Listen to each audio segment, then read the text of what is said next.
आज चाहिँ विशेष यो हामी यहाँ घरमा सरेको चाहिँ अलमोस्ट हामी फेब्रुअरीमा सरेको भनेपछि 7 महिना कम्प्लिट भयो।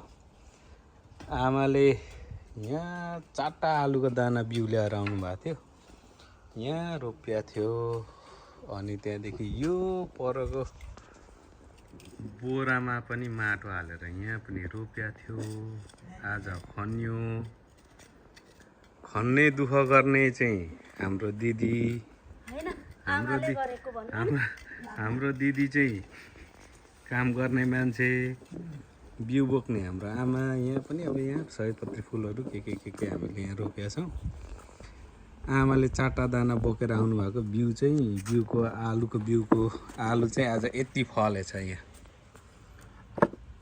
ल आमा यहाँ धमाधम केलाउँदै हुनुहुन्छ। आमाको 4 दाना आलुको बिउको फलाइ चाहिँ यति छ है। दुःख गरेर फलाइयो। दुःख गर्ने चाहिँ विशेष गरी हाम्रो दिदी अझै दुःख गर्दै हुनुहुन्छ खट्याङ मट्याङ। खै त आमा त हेर्नु भएन त नि। आमा आलु यतिको फल्छ जस्तो लागेको थियो? लागेको थिएन। फल्न चाहिँ फलो, राम्रै फलेछ। छैन नि यहाँ त।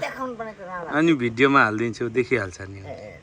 आमाको चाहिँ यहाँनिर उसको नातिनीलाई देखाउने अरे। ल आमाको 4 दाना आलुको बिउको आलु यति फलेछ है यसपालि युकेमा।